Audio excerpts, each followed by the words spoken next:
Hello, viewers. Welcome to Deep Sight. I'm Lawrence. Today, we're going to explore a mystery that lies at the very heart of human history. Who are we? Where do we come from? Why do people around the world look so different from one another? And why do we speak thousands of mutually unintelligible languages? In previous episodes, we traced the origin and expansion of the Indo-European language family in detail, and we also discussed the diverse physical types within the Caucasian race. But if we extend that inquiry to the origins of all humanity, there is one fundamental question we have not yet directly answered. Where did humans come from? How did all these differences, skin color, hair, nose shape, eye color, and even language, come to be? Let's start with the currently most widely accepted theory, evolution. Following this direction, the answer begins with an epic migration that spanned tens of thousands of years. But before we unfold this migration gajan, we need to clear up a common geological misunderstanding: Pangea and the timing of human emergence. Some viewers might ask, since the continents were once joined together as a single landmass, what geologists call Pangea, then wouldn't humans have already been on that one landmass? Wouldn't they have needed to walk out of Africa at all? This idea is intuitive, but the timeline doesn't match the current archaeological evidence.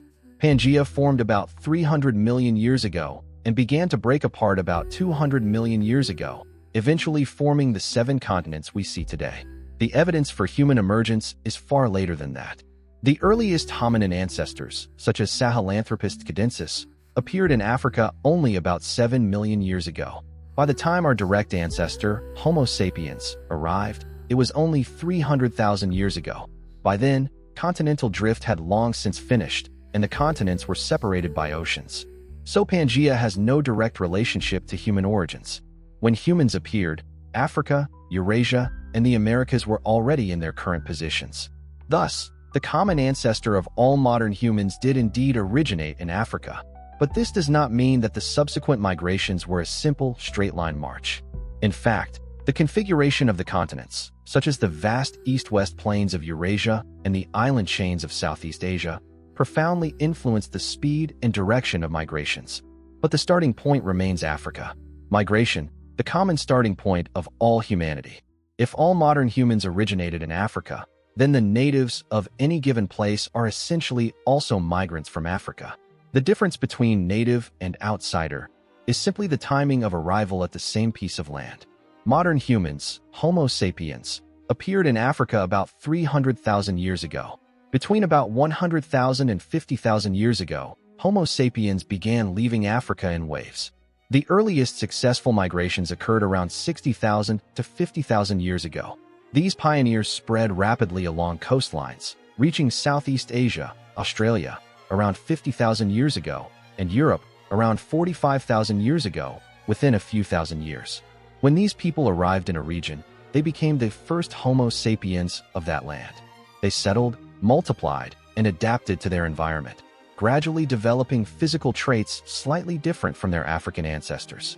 Then, after thousands or even tens of thousands of years, second, third, and later waves of migrants set out from Africa or from already settled areas and came to the same place. When later arrivals came, the earlier ones became the natives. So there are no absolute natives. There are only earlier and later arrivals. For example, around 3000 BCE, when the Yamnaya herders expanded westward from the Black Sea-Caspian steppe, they encountered people already living in Central Europe, the Western European hunter-gatherers, or Cro-Magnons, who had arrived in Europe about 45,000 years earlier. These people were not some indigenous race. They were simply African descendants who had arrived in Europe earlier than the Yamnaya. Similarly, when the Yamnaya moved east into the Iranian plateau and the Indian subcontinent, they found earlier inhabitants, early farmers from the Caucasus and Anatolia on the plateau, and Dravidians in India. The so-called mixing with locals is actually mixing between different waves of African descendants. Their common ancestors were all in Africa, just separated by tens of thousands of years. In addition, when Homo sapiens left Africa, they encountered other archaic human species, Neanderthals, Denisovans, etc. Today, all non-African populations carry about 1–2% Neanderthal DNA. These archaic species are not the main ancestors of modern humans, but they did contribute a small amount of genetic material. Why do we look so different? 3 evolutionary forces. So why did different waves of migrants, after tens of thousands of years of separation, evolve such different appearances? Behind this are three core evolutionary forces. The first is natural selection. When a group of migrants settled in a new environment, individuals better adapted to the local climate, food, and sunlight were more likely to survive and reproduce, and their traits became more common in subsequent generations. Skin color is the classic example. Near the equator, intense UV radiation destroys folate in the body, a nutrient crucial for fetal development. So dark skin became advantageous because it protects folate. At high latitudes, UV radiation is weak, and light skin becomes advantageous for synthesizing vitamin D, preventing rickets. Yellow skin is an intermediate adaptation. East Asia has moderate UV intensity and distinct seasons, and yellow skin balances the need for folate protection and vitamin D synthesis. This is why skin color gradually lightens from Africa toward the poles. The second is sexual selection. Some traits are not for survival, but for attracting mates.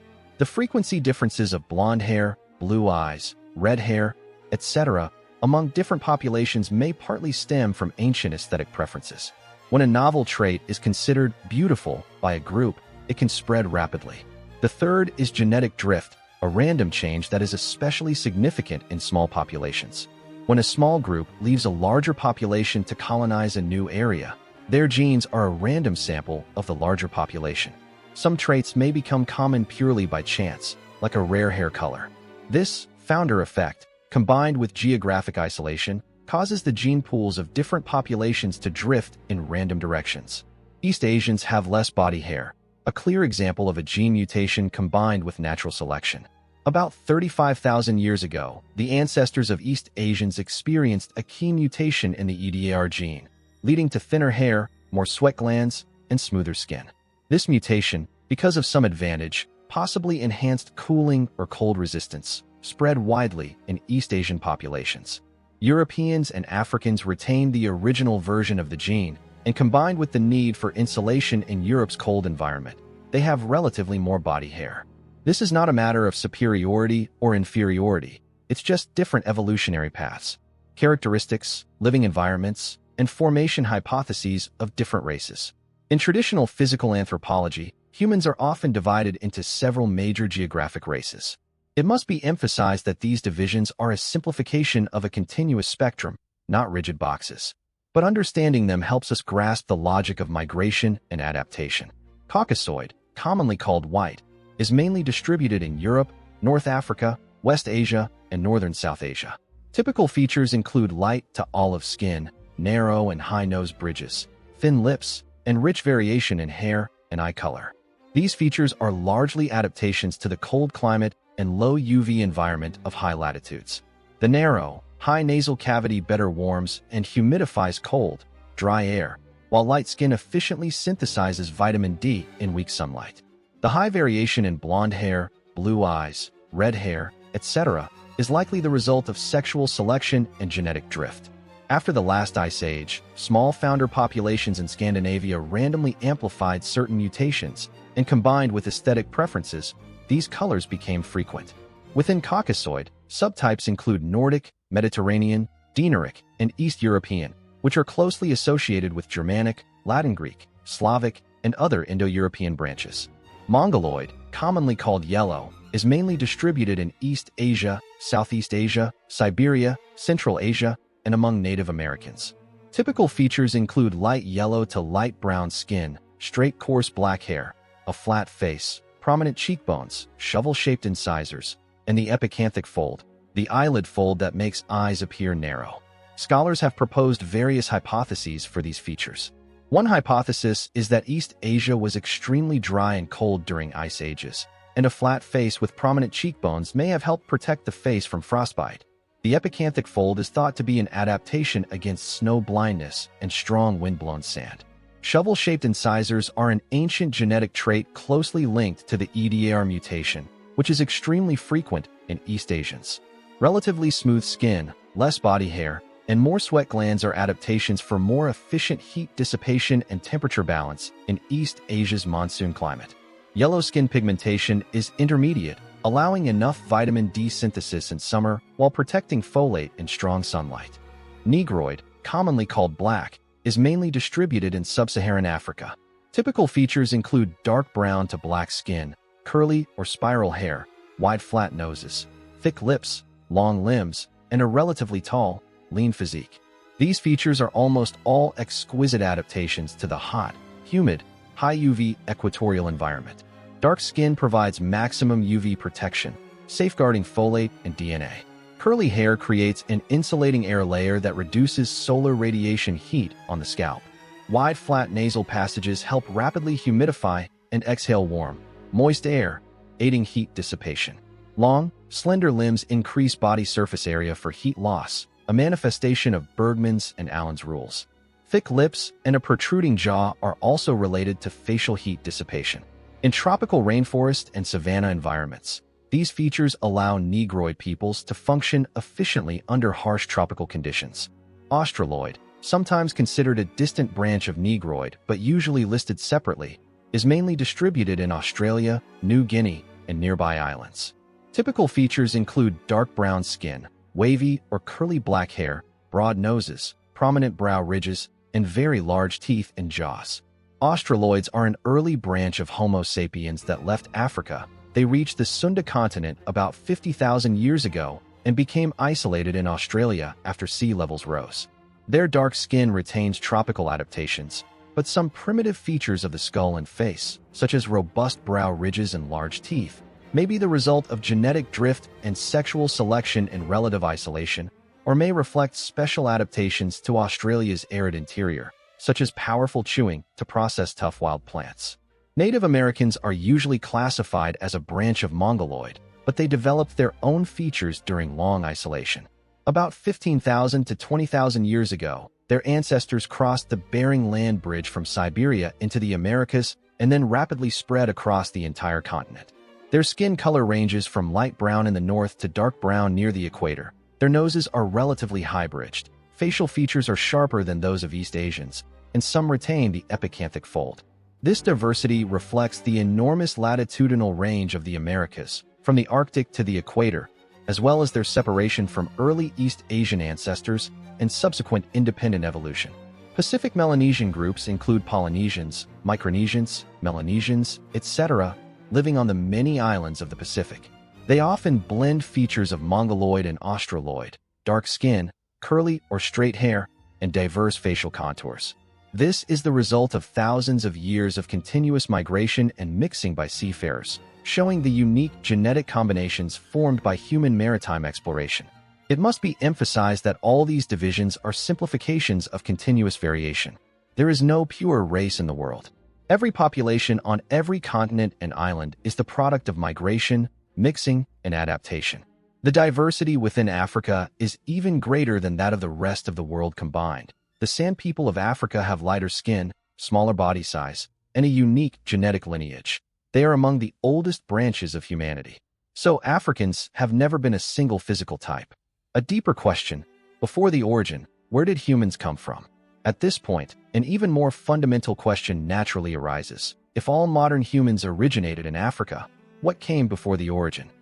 Where did apes come from? Does evolution really prove that humans descended from apes? Why do some people always say there's no evidence? We need to first clarify a common misunderstanding. Evolution has never said that humans descended from apes. We and modern chimpanzees and gorillas are not ancestor-descendant relatives, but cousin relatives. That is, humans and modern apes share a common ancient ancestor. That ancestor was neither human nor a modern ape, but a primate that lived about 20 to 10 million years ago, the forest ape, Dryopithecus. About 5 to 7 million years ago, the evolutionary lineage of this common ancestor split. One branch went on to become modern chimpanzees, and the other branch went on to become humans.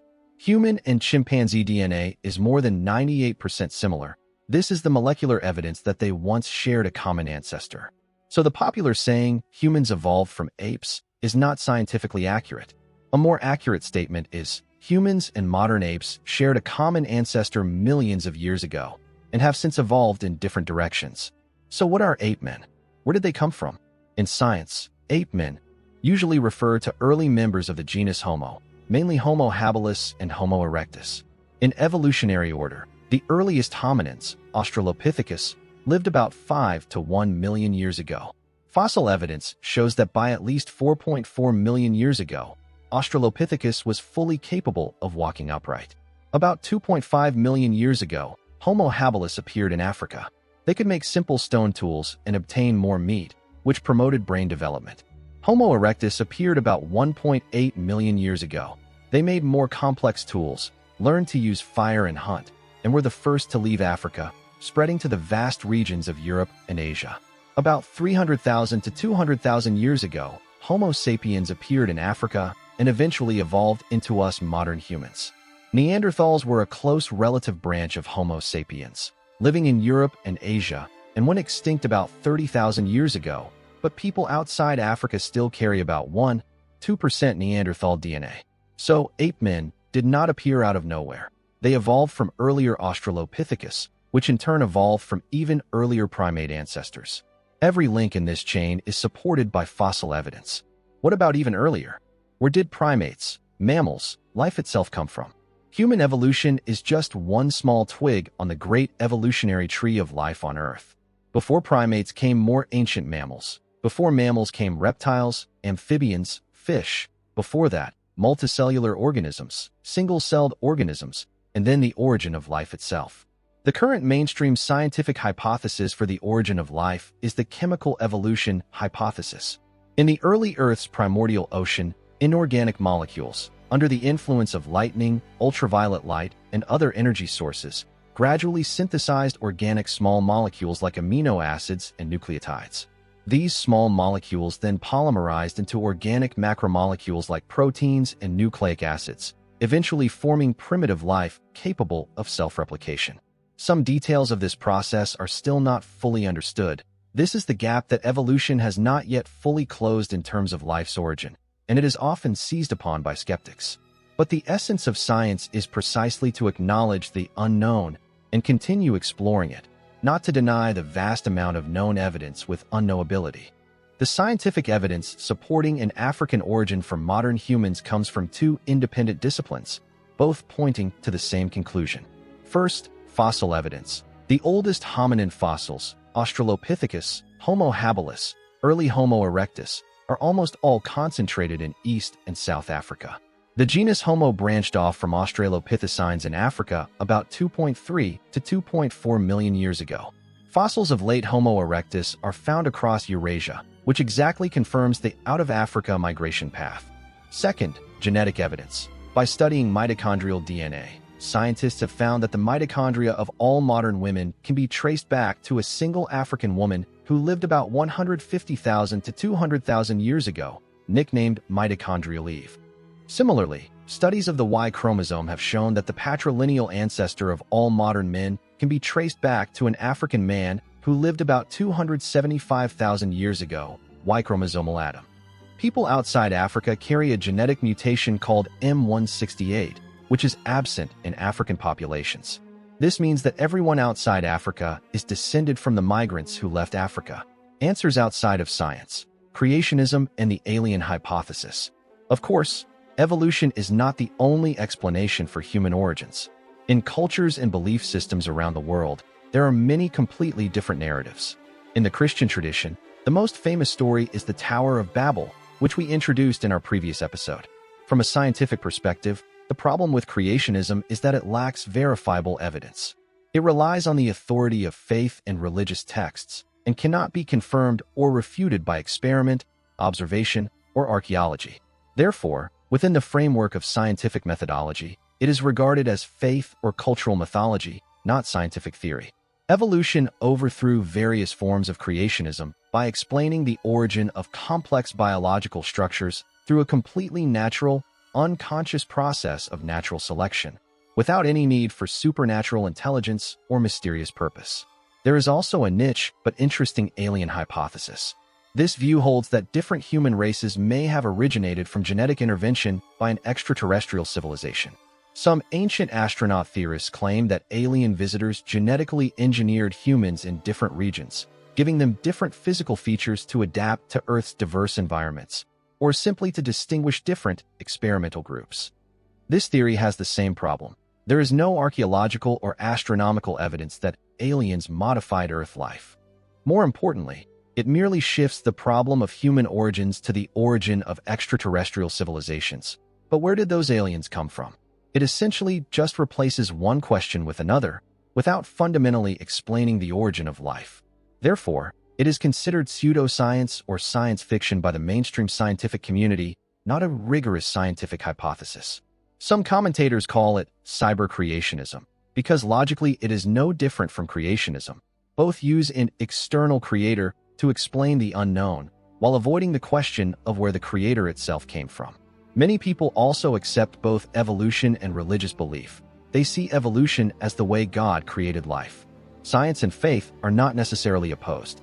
But when the question is, what is the scientific explanation for human origins?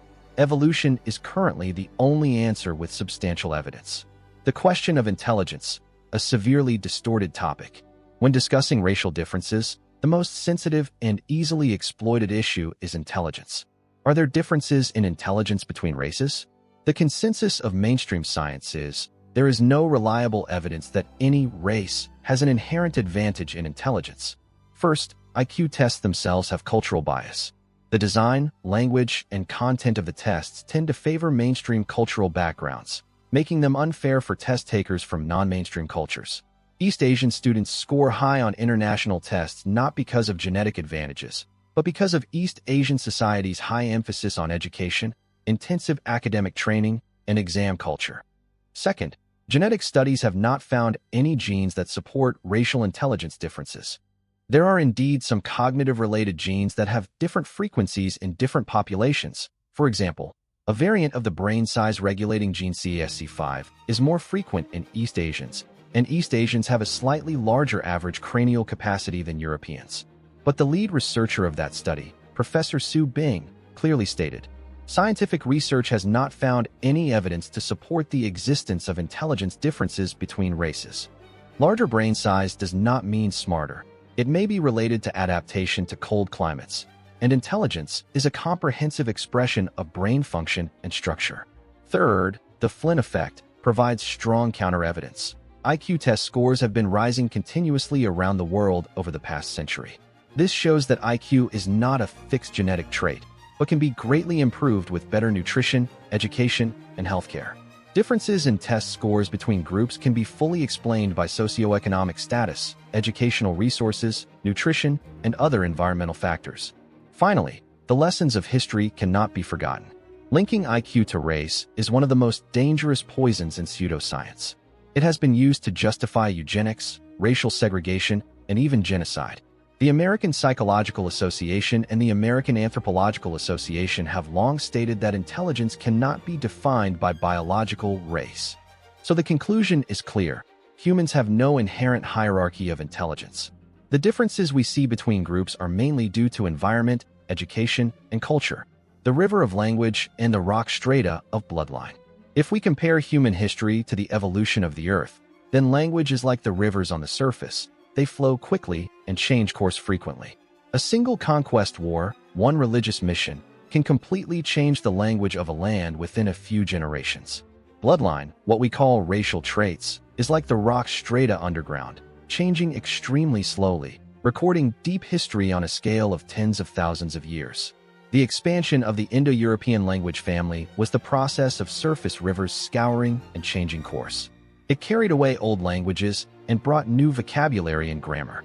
But the underground rock strata, those ancient genes, do not disappear when the river changes course. They lie there quietly, waiting for ancient DNA researchers to discover them.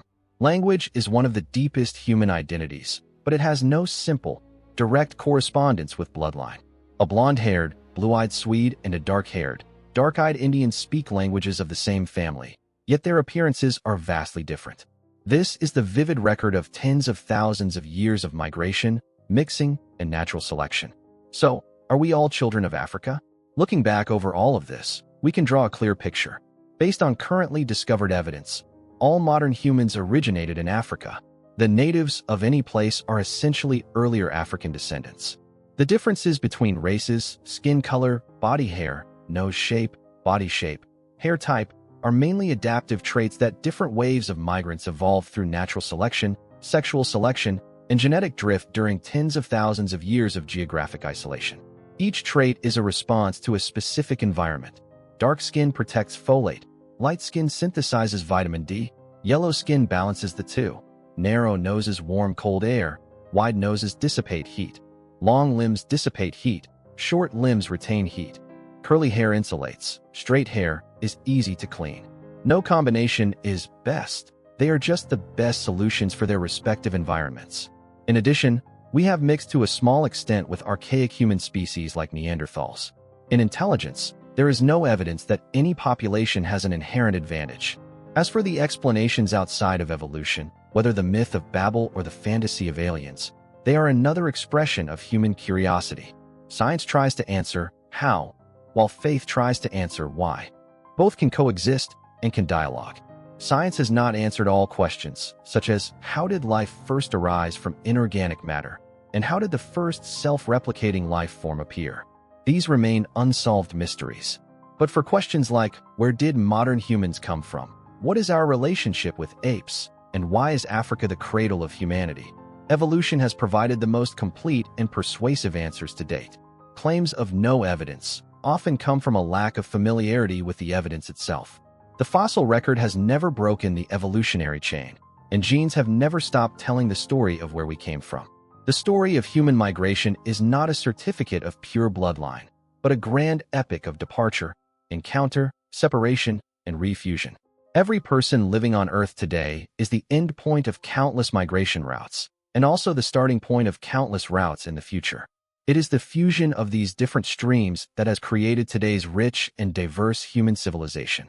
So, has human civilization ever disappeared and reappeared multiple times in Earth's history? This is a very profound question.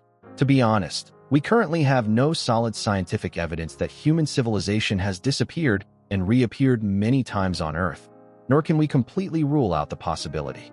Because on the cosmic time scale, our existence is indeed as brief as a flash, and geological time is sufficient to erase almost all traces of civilization. To understand this, we first need to feel what geological time means. Earth was born about 4.55 billion years ago. Modern humans, Homo sapiens, have only about 300,000 years of history. Written civilization is only a few thousand years old. If you compress Earth's 4.5 billion years of history into a single 24-hour day, then modern human civilization appears only in the last fraction of a second before midnight. This presents a fundamental problem. Time is the strongest scavenger of the traces of civilization. Any material that is not extremely durable will be completely destroyed over hundreds of millions or even billions of years of geological movement and climate change. Scientists estimate that if human civilization suddenly disappeared, it would take only about 1 billion years for almost all physical traces of our existence, from skyscrapers to plastics, to be completely erased by geological activity, weathering, and erosion. This means that even if advanced prehistoric civilizations existed before us, as long as they did not leave extremely durable evidence, such as establishing a permanent base on the moon, we would likely never discover their existence. So, absence of evidence is not evidence of absence. It just means we cannot observe it. Facing this time abyss, the scientific and intellectual communities have proposed various hypotheses. One view holds that the evolution of intelligent life on Earth is the result of countless chance events stacking over a long history, with a probability so low that it could almost never happen again. Scientists estimate that Earth's habitable time may only have about 2 billion years left, yet the journey from single-celled life to humans took over 3.5 billion years. This mismatch itself limits the possibility of a second time. Paleontologist Stephen Jay Gould once proposed a famous thought experiment. Even if we rewound the tape of life's evolution to the very beginning and let it replay 1,000,000 times, it is likely that intelligent beings like humans would never appear again. Because evolution is full of chance, mutations are random, and any small change in the historical environment could send life down a completely different path. If that asteroid had not struck Earth 66 million years ago, perhaps dinosaurs would still be the dominant creatures on Earth today. Another view is much bolder, suggesting that earthly civilization is not linear, but has undergone multiple cycles of destruction and rebirth. Proponents often cite seemingly archaeological finds, such as a screw found in a 300-million-year-old meteorite, the remnants of a 2-billion-year-old natural nuclear reactor, a wooden glider model found in the pyramids, and ancient legends from around the world about global catastrophes like the Great Flood. They interpret these as collective trauma memories of the end of a previous civilization. However, it must be noted that most of these so-called evidences have been questioned or falsified by mainstream science. For example, the shoe print on a trilobite fossil was later confirmed to be a natural peeling of rock. Therefore, this hypothesis remains at the speculative level, lacking solid, reproducible scientific evidence. There is also the Great Filter theory, originally proposed to answer, where are the aliens, but also applicable to our own persistence. This theory suggests that in the long process from non-life to interstellar civilization, there exists one or more nearly insurmountable barriers. These filters could be the origin of life itself, the transition from simple to complex life, or, more disturbingly, they could lie in our future. If the Great Filter is behind us, that means we are the lucky ones in the universe, having successfully passed all the hurdles. But if it lies ahead of us, then our current civilizational trajectory is likely heading toward an inevitable self-destruction, nuclear war, out-of-controlled AI, global ecological collapse, any of which could become a barrier we cannot break through. From the perspective of scientific methodology, the prehistoric civilization cycle hypothesis is difficult to falsify because time can destroy all evidence. Thus, it is closer to philosophical speculation or science fiction than to rigorous scientific theory. Science tends to favor views that have clear evidence. Nevertheless, this question itself is very valuable. It is an excellent thought experiment, prompting us to step outside our current limitations and think about the fragility, longevity, and historical position of human civilization on a cosmic scale. So, back to your question. There is currently no scientific evidence that human civilization has disappeared and reappeared multiple times in Earth's history. Mainstream scientific opinion leans toward the view that intelligent life is an extremely accidental event, and its emergence is unlikely to be repeated. However, science cannot completely rule out this possibility. Geological time can destroy everything, and our so-called known history is just a drop in the cosmic ocean. This uncertainty both humbles us and fills us with the charm of exploration. Finally, let us use this question as a mirror to examine ourselves. Instead of questioning whether there were past civilizations that disappeared, perhaps we should consider, can our current civilization avoid repeating the mistakes of the Great Filter? Can we prolong the flame of humanity, leaving a more permanent and clearer mark in the universe than 1 billion years? Perhaps that is the greatest reveal of this ultimate question. Dear viewers, that is all for this episode. By learning from others, we can understand our gains and losses. By learning from history, we can understand the rise and fall of civilizations. You are welcome to leave comments and share your views. Let us learn together and progress together. See you next time.